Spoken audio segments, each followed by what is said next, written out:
지난 2020년 레바논 베이루트에서 일어났던 초대형 폭발 사고를 기억하고 계시나요? 베이루트 항해 창고에 쌓여 있었던 질산 암모늄 2,750톤의 불이 붙어 핵무기를 방불케 하는 폭발을 일으켰던 사고로 막대한 인명피해와 재산피해가 발생하며 베이루트 시내까지 반쯤 폐허로 만들었었는데요.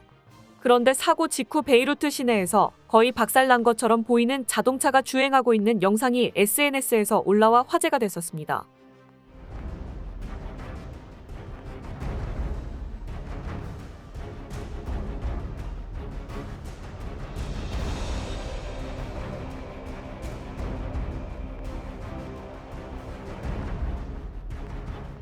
현대의 i30로 추정되는 해당 차량은 폭발에 휩쓸린 듯 외장이 너덜너덜해져 있었지만 확실하게 움직이고 있었죠.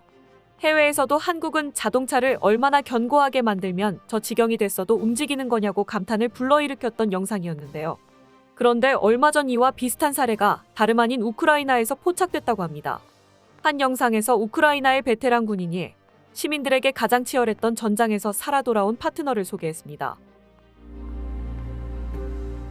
Ця машина, вона вже дуже багато витримала. Значить, не один обстріл і не один раз ми її вже ремонтували і заклеювали. Значить, були артилерійські обстріли, і кульові, і такі простріли були. Вона горіла, ми її потушили з цієї сторони. Вона була в Бахмуті. Ми її на ній єдина машина, яка вижила в Бахмуті. Скільки часу вам вона служила? Я вам так скажу, десь год уже. Год? Нет. Это долго. Это для долго. машины. Мы ее ремонтували. Это супер, потому что Да. иногда машина будет час, неделя. Не, месяц. мы так ухажуємо за машиною, тому що треба ремонтуємо її.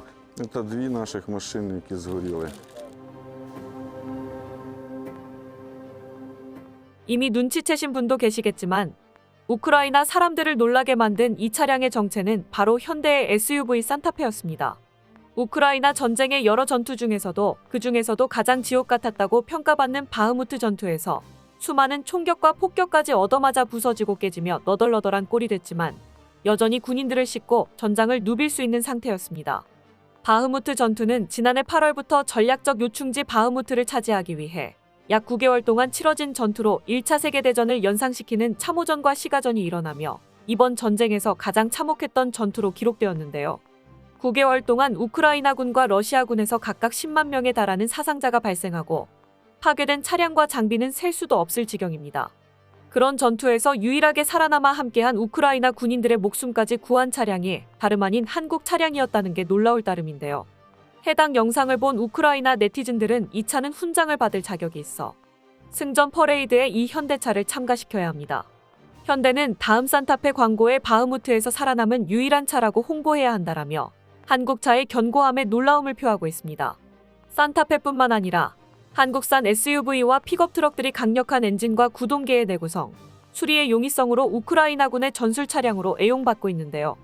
이에 지난해 말 한국에서 100여 대의 픽업 트럭을 우크라이나에 공여하기도 했었는데 차종을 우크라이나에서 직접 선정했었다고 합니다.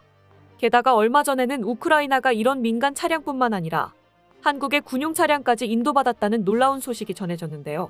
군대를 다녀오셨을 분들이라면 다째 또는 3쿼터라는 별명으로 친숙하실 K131 군용 트럭 20대가 우크라이나군에 합류해 전선을 누비게 되었다고 합니다. 한국에서 아직까지 군사용 장비 수출을 금지하고 있었을 텐데 이게 무슨 소리인가 싶으실 텐데요. 사실 러시아의 침공이 시작되기 전인 2021년 우크라이나에서 소련제 지휘 참모 차량을 서구 장비로 교체할 계획을 세우고 있었고 이를 위해 기아에서 소량의 K311 차량을 수입해 갔었습니다. 당시 우크라이나에서는 K311에 통신 장비 등을 탑재하고 K1450 공유기란 제식명을 붙여 우크라이나군의 새로운 지휘 참모 차량으로 도입할 계획이었는데요.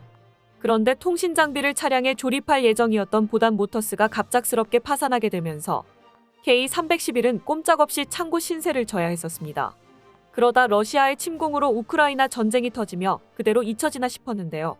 그런데 얼마 전 보단 모터스가 완전히 파산하며 창고에 있던 K311이 경매 매물로 나오게 되었고 이를 우크라이나의 유명 정치인 세르이 프리툴라가 만든 재단에서 낙찰받아 우크라이나 군에 기부하기로 결정하면서 약 2년여 만에 K311이 빛을 보게 되었습니다.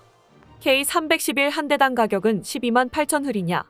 하나로 겨우 450만 원으로 거저 얻은 거나 다름없었죠. 총 20대의 K311 차량이 개조를 거쳐 박격포 부대의 지원 차량으로서 전장에 투입될 예정인데요. 직접 차량을 몰아본 우크라이나 병사들은 K311의 강력한 출력에서 나오는 험지 돌파력과 뛰어난 정비 편의성에 호평을 남겼습니다. 국군의 대표적인 군용 차량인 K311이 해외에서도 높은 평가를 받고 있는데요.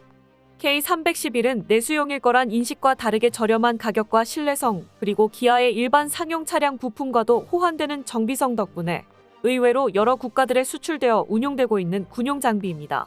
현재 말리군과 칠레군에서도 K311을 도입하여 운용 중이며 필리핀군에서는 K311 300여 대, K511 140여 대를 대량으로 도입하여 운용하고 있습니다.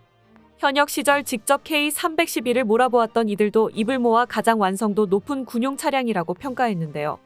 얼마나 만족스러웠으면 바로 구매할 테니 민수용 모델을 내달라고 말하는 네티즌들도 있을 정도입니다.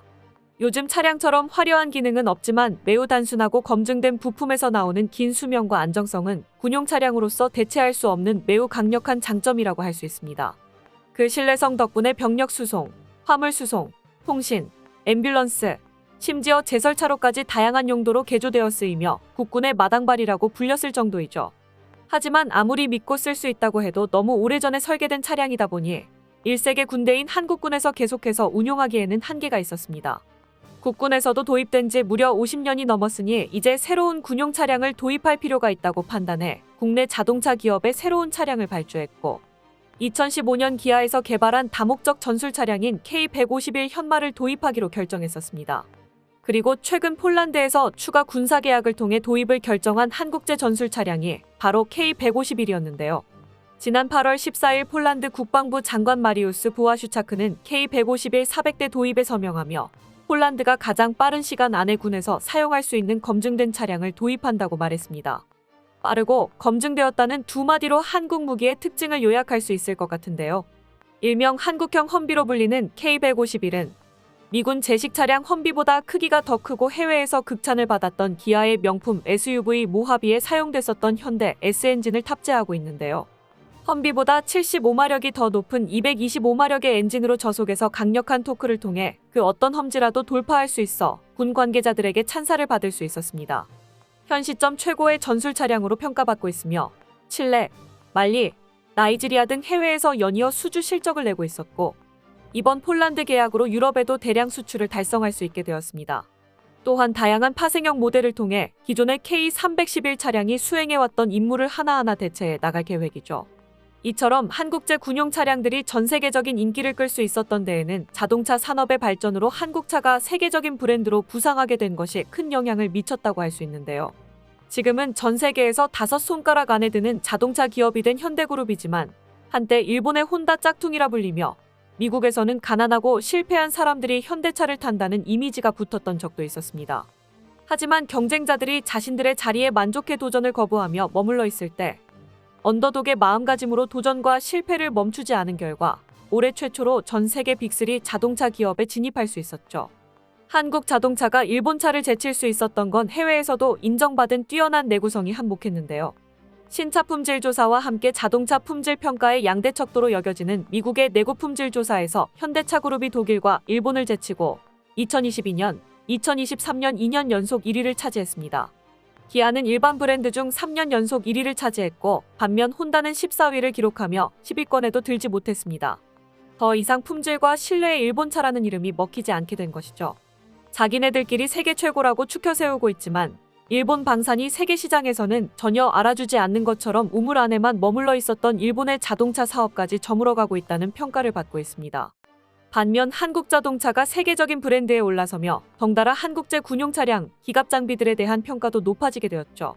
K151 전술 차량 수출까지 성사되며 폴란드의 한국 사랑이 어디까지 이어질 것인지 이제는 무서울 지경인데요. 하늘부터 땅끝까지 메이드 인 코리아로 무장하고 있는 폴란드가 이제는 유럽 속의 대한민국처럼 느껴질 정도입니다. 곧 개최될 폴란드 국제방산 전시회 MSPO에서도 한국과 폴란드의 추가 계약이 발표될 것으로 예상되고 있는데요. 이를 발판 삼아 폴란드를 넘어 전 유럽으로 뻗어나가는 한국 방산을 보게 될 수 있기를 기원해봅니다. 끝까지 시청해주셔서 감사합니다. 도움이 되셨다면 좋아요를, 다른 이야기도 궁금하시면 구독을 눌러주세요.